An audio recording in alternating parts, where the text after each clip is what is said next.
देखिए, विधानसभा के अंदर डिस्टर्ब एरिया बिल जो है वो पेश कर दिया गया है। चर्चाएं शुरू हो गई हैं। गोविंद सिंह डोटासरा को मौका दिया गया बात करने का। गोविंद सिंह डोटासरा ने लगभग 11 मिनट के आसपास अपनी बात रखी है और सरकार के ऊपर गंभीर आरोप लगा दिए हैं। गोविंद सिंह डोटासरा ने कहा है कि डिस्टर्ब एरिया बिल नहीं है, ये रियल एस्टेट बिल है, जिसके अंदर कोई कोर्ट नहीं होगा, कोई सुनवाई नहीं होगी। एसडीएम कलेक्टर के पास पावर होगी, वो मन मर्जी की रिश्वत इकट्ठी करेंगे, मन मर्जी की तय होगा कि कौन सी जमीन बेचनी है, कौन सी नहीं बेचनी है।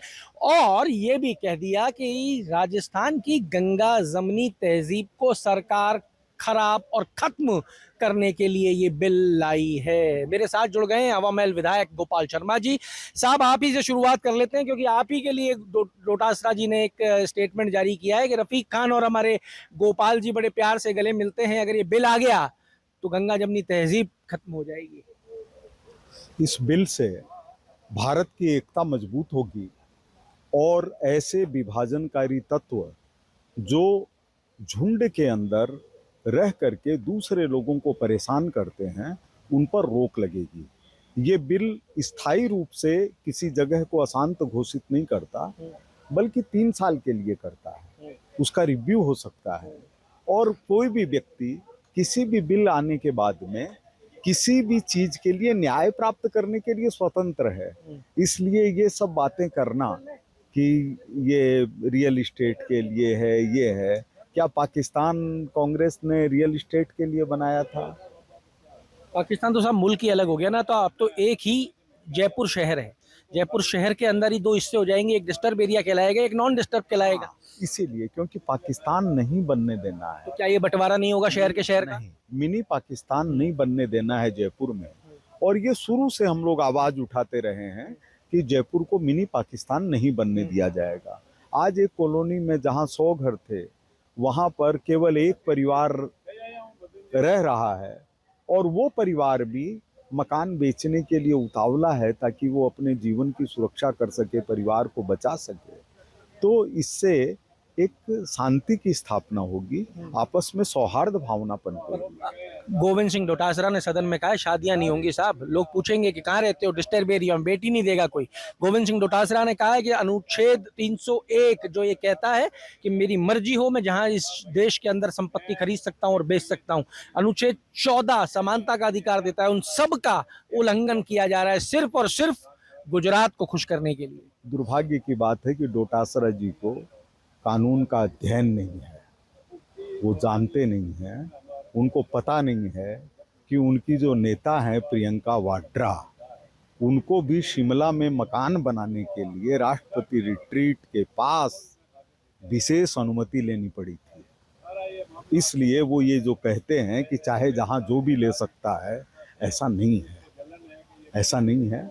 वो जिन आरोपों में इस बिल को लाने की कोशिश कर रहे हैं, चूंकि जानते नहीं है, इसलिए कोई उसका महत्व नहीं है।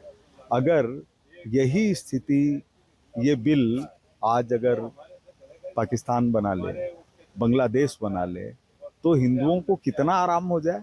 पर साहब एक चीज बताएं कि गोविंद सिंह डोटासरा ने जो भी बातें कही, इसके अलावा एक बात कही, इसमें कोई कोर्ट नहीं होगा, कोई सुनवाई नहीं होगी, इसमें अधिकारी ही आखिरी फैसला करने की अथॉरिटी होगी। नहीं, क्या तो अधिकारी बेलागू बेलगाम नहीं हो जाएंगे? न्यायपालिका और हमारी विधायिका, इससे कोई सर्वोच्च है क्या? जब सरकार को बर्खास्त जब कांग्रेस करती थी, तो भी न्यायपालिका उसकी सुनवाई करती थी। तो हम ये कह दें कि न्यायपालिका का अधिकार ही नहीं रहेगा, ऐसा तो बिल कभी आज तक ही हिंदुस्तान के अंदर नहीं आया। सदस्यता का फैसला, सोनिया जी की सदस्यता जब खारिज की गई थी, तो न्यायालय का ही फैसला था। इसलिए ये नहीं कहना है, कहीं भी ये लिख ही नहीं सकते कानूनी तौर पर कि ये न्यायपालिका के बाहर है, न्यायपालिका के अंदर है। प्रशासन शिकायतों को सुन करके और यह फैसला करेगा कि ये अशांत क्षेत्र है या नहीं है, और है भी तो वो केवल 3 साल के बाद में पुनः उसके ऊपर विचार हो सकता है। और अशांत क्षेत्र होने के बावजूद वहां पर खरीद बिक्री की रोक नहीं लगेगी, वो अपना पक्ष रख सकता है। अपना पक्ष रख सकता है। आपका विपक्ष कह रहा है ये बिल गंगा जमनी तहजीब खत्म कर देगा, समाज में दूरियां पैदा कर देगा। आप ये बिल ला रहे हैं, आप लोगों को क्या लगता है इस बिल की अच्छाइयां क्या होंगी? ये बिल क्या कुछ करेगा? मतलब गंगा जमुना तहजीब क्या है, यही समझना मुश्किल है। अगर गंगा जमुना तहजीब है तो केवल हिंदुस्तान के लिए है, पाकिस्तान के लिए नहीं है। गंगा जमुना तहजीब बांग्लादेश के लिए नहीं है, अफगानिस्तान के लिए नहीं है, हमारे लिए ही है। और हमारे लिए है तो इसलिए है कि यहाँ गंगा बहती है, यहाँ यमुना बहती है। तो इसलिए इस तहजीब की पीछे की जो भावना है, आपसी सौहार्द, वही तो हमारी विरासत है। उसी को बचाए रखने के लिए ये सब। कैसे बचाएगा साहब ये बिल? ये बिल इस तरह से बचाएगा, किसी को भी आतंक और अराजकता के जरिए कोई परेशान नहीं कर सकेगा, वहां से निकालने को मजबूर नहीं कर सकेगा। नहीं तो वो स्थिति बनेगी जो पाकिस्तान में हिंदुओं की है। आज कोई मंदिर सुरक्षित नहीं है, बांग्लादेश के अंदर कोई सुरक्षित नहीं है, भारत में ये खतरा नहीं है ना। पर साहब बहुसंख्यक है भारत के अंदर हिंदू, क्या हिंदू भारत में हिंदुओं की ही सरकार होने के बावजूद असुरक्षित है क्या? नहीं, इसमें अलग अलग सोच है। हिंदू होने का मतलब कोई जाति से जुड़ा हुआ नहीं है। स्वाभाविक रूप से हिंदुस्तान में रहने वाला हिंदू है, अमेरिका में रहने वाला अमेरिकी है। हम कह सकते हैं कि ये अमेरिकी हिंदू है, अमेरिका में रहता है, हिंदू है। ये इस्लामिक है, अमेरिका में रहता है। हमारे देश में रहने वाला मुसलमान हमारे देश में भी हिंदू है क्या? हिंदुस्तानी मुसलमान तो मानो पहले, फिर हिंदू मुसलमान मान लो। इसमें दिक्कत कहाँ आती है? हिंदू कोई जाति से जुड़ा हुआ नहीं है। नहीं। आपके हिसाब से फायदा देगा ये बिल? 100% फायदा देगा और लोगों में बहुत लोगों को फायदा देगा कि नहीं? आपको तो दे रहा है। मैं लोगों को ही कह रहा हूँ, लोगों को बहुत फायदा देगा। लोगों को अच्छा महसूस होगा। वो लोग जो हमारे मुसलमान भाई अपने बच्चों को पढ़ाना चाहते हैं और जो अशांति के कारण परेशान होते हैं, कुछ लोगों की कारगुजारी के कारण उनको भोगना पड़ता है, वो भी इससे राहत महसूस है। चलिए साहब, बिल आएगा जब उसकी क्या हुआ और क्या घटा ये सब देखने को मिलेगा। ये आप सुन रहे थे हवा महल विधायक। आखिरी बात, हवा महल सिविल लाइन, ये जो है अपना देश जो है वो अब्दुल हमीद, अशफाक और एपीजे अब्दुल कलाम को मानने वाला देश है। ये देश अटल बिहारी वाजपेयी, आज़ाद और हमारे जयपुर के शहीद अमित भारद्वाज को मानने वाला है। तो हमारे देश में हिंदू मुसलमान के आधार पर नहीं है। हमारे देश में ये है कि हमारी धरती के प्रति, भारत माता के प्रति किसकी कितनी निष्ठा है, उसके हिसाब से चीजें चलेंगी। हिसाब से। धन्यवाद साहब। ये आप सुन रहे थे सिविल लाइंस विधायक गोपाल शर्मा जी को, जिन्होंने इस बिल का पक्ष रखा। गोविंद सिंह डोटासरा ने 2 विषय रखे हैं।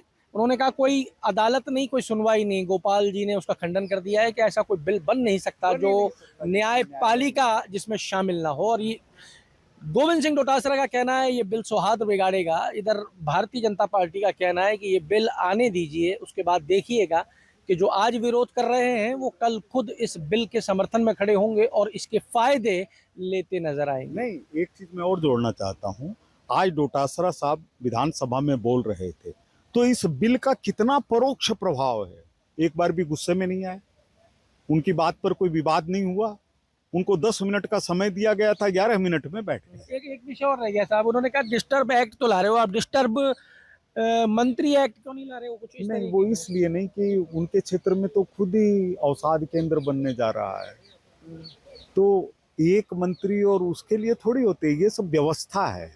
अब जैसे वो वहीं पर अगर लक्ष्मणगढ़ में बन रहा है तो उसमें तो सारे लोग शामिल होंगे ना। तो अवसाद केंद्र और ये सब हैं, ये सब के लिए होते हैं। किसी पूर्व मंत्री का भी बिगड़ जाए तो वो शामिल हो सकता है। लीजिए साहब, यहाँ सारे जवाब जो हैं अंदर सदन के अंदर गोविंद सिंह डोटासरा ने जो बात कही है वो सारे जवाब यहाँ दे दिए हैं। मंत्री के ऊपर भी उन्होंने टिप्पणी की थी, उसका जवाब भी यहाँ विधायक गोपाल शर्मा ने दे दिया है। कहा कि उनके लिए भी वहाँ व्यवस्था लक्ष्मणगढ़ में ही की जा रही है। बिल अपना क्या रूप लेके आता है और क्या आज तय होता है, क्या बिल पास हो जाएगा या बिल भेजा जाएगा कमेटी को, ये देखना होगा और आप तक पहुंचाएंगे। जुड़े रहिए हमारे साथ। अमर उजाला के लिए जयपुर से मैं आशीष।